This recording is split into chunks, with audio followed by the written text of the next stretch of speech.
So this is the before. Just like a little lump. You can see it. It's just like a little Zoom lump. in. Enhance. Yeah, zoom in. Enhance. Oh, that was... Okay, so it, like Yeah. It looks like a mountain. Yeah.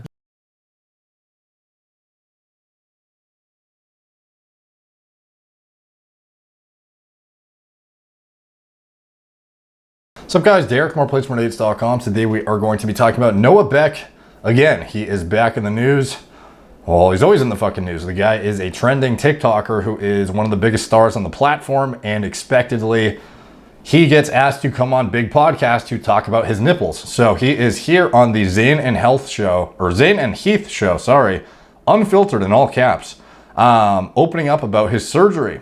The episode is indeed unfiltered, and it is number 77. So going to the timestamp where he talks about the gyno, because I feel like fucking Gyno is just running the show lately, dude. So anyway, he talks about kind of his experience with gyno surgery and whatnot, and I thought this might have some unique insight for individuals who are potentially thinking about getting their titties cut. You know, how many guys on this channel probably have pre-existing gyno from puberty and or instigated it themselves through performance enhancing drug use and kind of mismanaging their hormone production. We're going to get into the his experience with surgery as well as mitigation strategies. So obviously the other day we did the video on, I'm not even going to attempt his name because I didn't even try it in the first one, but it was the how a perfect physique can be ruined by gyno. And we discussed this guy, how he was diced to the socks, has like a perfect fucking six-pack. The guy is fucking chiseled, sick hair, but unfortunately has pretty blatant gyno, and it's kind of going to limit his ability to, succeed in a bodybuilding stage, obviously, as well as in the fitness industry in general. Now, obviously, Noah Beck, not nearly as severe as this, but again, this is a more blatant representation of extreme response to poorly designed cycle planning. So we're going to kind of circle back to that a bit and make sure you don't end up in a situation like this. Now, fortunately for this individual, he can easily rectify this through the same surgery that Noah went through. And it's cost prohibitive, but it's not substantially so where like you're going to spend more money fighting fucking hair loss than you are chopping out your gyno one time. Like the amount of, hair transplant surgery cost, medications, shit like that, it's all going to add up and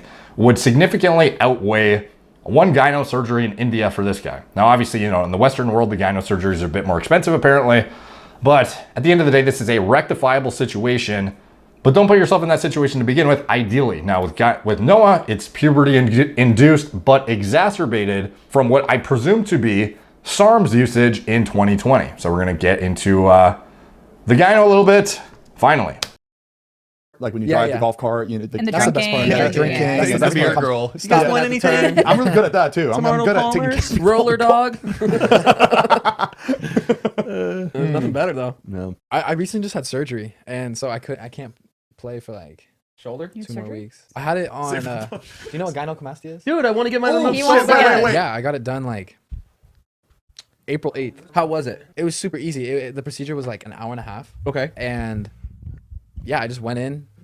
So he says it's super easy. Like, it seems like it from the TikToks we've seen of like these surgeons just like, cutting the goddamn nipple and like pulling out this giant glandular mass and then sewing it up. Like that's it. It's pretty damn rudimentary, it seems, as long as you have a qualified surgeon who's able to, make it look cosmetically appealing and get the full gland out so then you don't have any residual tissue. But yeah, it doesn't seem like that, other than the thought of being your nipple like literally cut off the fucking cut off of you for a sec. It's not that I don't know, intense of a procedure. Like I guess it is, but I mean, it's fucking quick and very effective, and seems to be most people are left quite happy with the results. They put me under. I woke up and went home, and When you got vaccinated? You missed it. Oh, I know. They put me under. De broca. They put you under for a shot. Imagine. Just vomiting no, black he got the gyno surgery that I want to get. The nipple surgery, the fat nip. Gyno's. Gynecomastia. It sounded really funny. I was trying to shorten Somebody's it. a gynecologist that deals with the vagina. yeah, But it's not the vagina; it's the nips. Wait, you got this stuff removed out of your nipples? yeah. So it's just like built up breast tissue, Right, right? yeah. So when I was like 11 or 12, You had poofy I had nipples. Yeah, I had Yeah. it in both of them. Yeah. For like this one was in for a couple months, and then this one stuck around until April 8th. So, you know, right when you hit puberty, it's the time when your IGF-1 levels go through the fucking roof, your testosterone levels go through the roof, and your estrogen levels also go through the roof in parallel with those testosterone levels. And obviously, if you are somebody who has, you know, genetic polymorphisms potentially that inhibit estrogen clearance or whatever it is, if you have a, you know, poor functioning liver for some reason, if you have excessive fat on your body, you know, these things can all kind of compound the issue. Are they going to be the cause of the issue? You know, like, I don't know how strong of an impact lifestyle can have on, like, I think some people are just, the majority of people are just genetically not going to get it through puberty. Like, obviously it's a minority of individuals who experience this, but it certainly doesn't help when you add, you know, PEDs into the equation with somebody who is very prone. And how would you know if you're prone? Well, if you had it through puberty, you're definitely fucking prone, that's for certain. And because there are a lot of individuals going through the exact same, like, it's basically a massive cycle when you're going through puberty. Like, you're on a fuck ton of IGF-1/HGH, you're on a shit ton of testosterone with the estrogen. Like, it's just like a massive goddamn cycle essentially. And if you can make it through that and all that exposure without any gynecomastia development, well, you're probably fairly tolerant and are going to be able to tolerate, have more of a leeway than somebody like Noah Beck. I got it removed, but So you only did one side. yeah, because this one went away. This one's perfectly fine, and then this one was like a big insecurity of mine. Like, I didn't wear tight shirts or anything because it looked like Oh I my had God, that's one so puffy him. nipple. Did you have to like Photoshop like the nipple? And No, You used to funny do thing. the pull down, right? Yeah, I know all the tricks. So I'd go. Did you know he Yes! could get them pierced? He got his pierced to Pierced cover it mine up. because of like my insecurity. Do you have it in both? Yeah. Okay. Yeah. You fucking judged me. You had it in both. Okay. You could have just done I fucking only had it in tape. one. He said, So. okay. Just tape on your nips like I'm not X wearing like fucking that. pasties. No, tape like that. Zane really loves He wants me to have the EDM X's. Dude, I'm not gonna lie. I did that a couple times. You put in like formaldehyde. You put it in your ass. Oh, it's fat. Yeah, it's why breast would you- tissue. It's breast tissue. Yeah. Adipose tissue. Attaboy. Wait, isn't that what it is? I don't know. Oh, I would ask him, take that, put it in my I don't know. penis. It's adipose. Did you get to Get that see like bigger. what came out? Yeah. Do you want to see it? Yeah. Show us. Literally. So Noah like I was Beck's saying, nipple guts. Noah Beck shows us his boob. Wonder if it was a TikTok surgeon and if the guy was super tempted to put it on. Oh my God, we have a title, everybody. Nice. So when I would do like shirtless modeling shoots or like anything, Me too. That's why I get insecure. or if I would do anything like Let's do shirtless, next. if I would do anything shirtless, or if I just go into like a pool party or anything like that, I would literally when everyone looked away, I would do it so smooth, just a quick little flick. And Yo! Yeah, Oh he my does. god! Oh. I do like a quick little twist. yeah, you can do a little twist, like you can just like be talking to someone, just Right, like, yeah. yeah, and it's like That is so funny. Wait, what do you mean? You twist Hold your on. nipple? See, so you can tell who has gyno here based on who knows the secrets. Like, the flick of the nipple, the temperature sensitivity, this is kind of shit you learn through experience, or just watching a bunch of fucking gyno videos at this point, because YouTube's probably inundated with enough of them by me at this point. But yeah, there's a massive difference between literally just a little flick. It's almost like, it's not exactly the same, but think of when you you're in a hot tub or something, and then you jump into an ice bath. Like, what happens to your ball sack? Like, think of the same temperature change in terms of nips going from soft and relaxed to being tight and fucking hard and much smaller, you know? Like, that's basically what happens. The same thing with your nuts happen with your nips. When they get really cold, they, you know, tighten up. And the gyno, you would think it would protrude more. Like, maybe you wouldn't think that, but like as it gets smaller, it doesn't shroud it, but it just very, very much, honestly, it looks like it's totally gone at that point. If you have if it's really cold outside and you don't have that substantial of gyno. Now for individuals like the guy in the video the other day, you know, flicking the nip's not going to do the trick, dude. That's surgery at that point. But Noah Beck, he could get away with it for a while because it wasn't that obvious. It wasn't that bad, to be honest. But again, if it's a source of insecurity, and it's debilitating to your quality of life in some way, by all means, address it. Like, whatever amount of money it is, it's probably worth it to not be self-conscious. And the same goes for stuff like hair transplants, to be honest. If you actually care about hair, yeah, it's worth the whatever, the $5,000, the $10,000, the $15,000, if you literally can live your life at a higher quality without worrying about some dumb shit.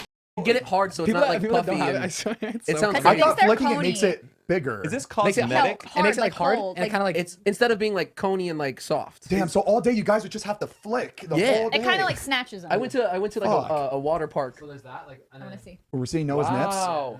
Pass that shit here. No way, dude. That's crazy. Share it with the class. Share it with the class. Pass it around. Okay, so Just for show and If- tell. if you're- today. it's crazy because Oh my like god, someone's gonna rob you. You got $100 bill in your phone case? Just if I don't have my wallet. okay, so You lose it's your so phone, crazy can I because at like least get this the doesn't 100 look like much. Like the before picture, like this one right here. Yeah. So this is the before. Just like a little lump. You can see it. It's just like a little Zoom lump. in. Enhance. Yeah, zoom in. Enhance. Oh, that was. Okay, so it, like Yeah. It looks like a mountain. Yeah. you're laying down, so it's definitely like sitting. But if you're standing up, it would like. If I was standing up, hurt.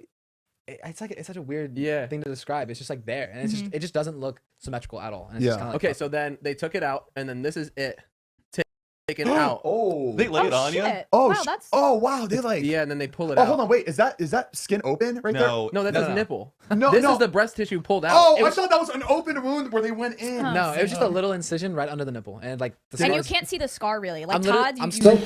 Yeah, so it's I probably even made it sound worse than it is because to be honest, I don't have any fucking experience with it. So yeah, the incision is small, evidently, and you are not going to like. I guess some people might think the whole like nipple gets fucking like half chopped off and then like plopped back on and sewn up, but the incision is small and it's not as like it's invasive again, but it's not as sketchy as it might seem. You know, thinking of your nip like literally coming off and then being reattached, like it's not that intense.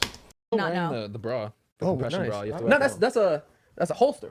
Yeah, it's like a little, it's like a vest that I have to wear. That looks like a nice little Outback Steakhouse steak. Little ribeye. That is what is That that? looks like a rare? placenta. I can ask for it. If you Cook that guys shit want up. it. Can afterwards can I like ask like who you went to and like I'll get like the Yeah, information or whatever. yeah, for sure. So So they're symmetrical now. yeah, I'm all good. You should think about it, Heath. Can you still No, work? I've He's been talking about it since If you freaking- do it, you'll look like Noah. I'll get some more fat removed too, man. Take the whole thing off. Keep going down. Keep going down. I come out with lipo and a tummy tuck. what the fuck? We move out to LA and we want to do all these surgeries, no. man. What's We your just- heritage? I'm German. Okay, so I think that's probably the end of the gyno talk, but yeah, like if you are somebody who literally has puberty-induced gyno, what is your tolerability of PEDs? Extremely low, dude, to the point that you should probably be, if you have any kind of aspirations of pursuing bodybuilding whatsoever, like you should be having a piggy bank for gyno surgery, in my opinion, at that point. And a lot of individuals, even who aren't prone to it during puberty, the likelihood is high that you may encounter some issues down the line if you don't want to. Okay, obviously this kind of depends on your goals. If you're trying to be like a top IFBB pro, so this is perhaps a bit of a out in the left field statement because I guess the majority of people aren't going to go that far, so you probably don't even need to push the drug use that much. But you know, a lot of individuals may want to just be able to use shit. Like it would be nice to be able to pick certain compounds, not having to worry about dumb side effects, without having to worry about hair loss, without having to worry about gynecomastia development. The selection of PEDs would likely differ fairly significantly for some people. Now, for some people, not at all, obviously, and they're, you know, the blessed individuals who can just choose the most like efficacious and safe, you know, quote unquote safe compounds that are very refined and whatnot, that are the least problematic in a health context. But then there are other individuals who will, you know, use less ideal choices in order to avoid certain things like hair loss and gynecomastia, not because they necessarily want to use those compounds, but it's because they have to use those compounds because it's the only thing they can tolerate without any issues. And it's like, do you want to put yourself in that position, or is it worth it to just spend me, you know, $10,000 or whatever to avoid that problem to begin with, and then be able to run more health conscious choices in terms of performance enhancement? Now, obviously that's a discussion to have with your doctor. Like ideally they would be working with you if you are a performance enhanced athlete. Obviously you shouldn't be doing anything to begin with, but you know, if they are overseeing your health status and whatnot, and they've accepted that you're going to expose yourself to some sort of risk in the exogenous hormone context, it would be nice to know that you have, you don't have worries in terms of what you have to fucking pick, you know? Like it would suck to be like, oh, I want to use, you know, fill in the blank compound stacked with this, but I can't because, you know, it makes my nip fucking swell up a little bit, or it makes me lose hair. Now, obviously the hair one is a bit more problematic to deal with, unfortunately, but the gyno one, you know, like some guys can barely run TRT doses of test without issues. You know, those individuals, they'll end up running like much lower tests and like stacking things alongside it that aren't necessarily an ideal and sustainable long-term HRT protocol, simply because their nipple flares up. Like that's something you don't want to end up in. Like throw the fucking bodybuilding, you know, super big bodybuilder thing aside for a sec. Even in that TRT context, there are individuals who are using like a shit ton of Arimidex. There are people using a shit ton of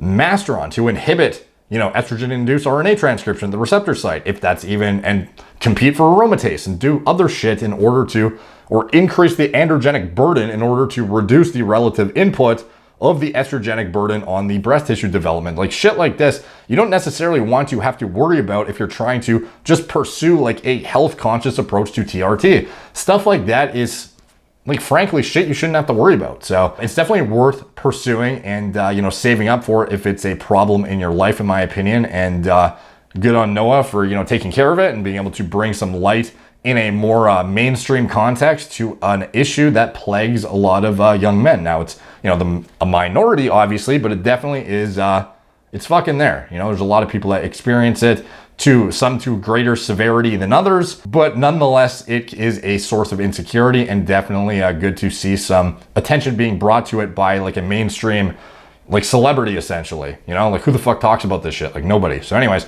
hope you guys enjoyed that one. Like, subscribe, check out my blog, moreplacemordates.com. Follow me on Instagram at moreplacemordates. Facebook, Snapchat, BitChute, Twitter, TikTok, Apple Podcasts. If you want to support the channel, you can check out anything I'm associated with in the video description below. My TRT clinic. It's all telemedicine from the comfort of your own home. Gorilla Mind, nootropic formulas, Gorilla Mode, pre-workout formulas that design myself from scratch. Recommended lab tests and diagnostics to stay on top of your health. And anything else I'm associated with, it's all in the video description below. Thank you guys for watching. Talk to you soon.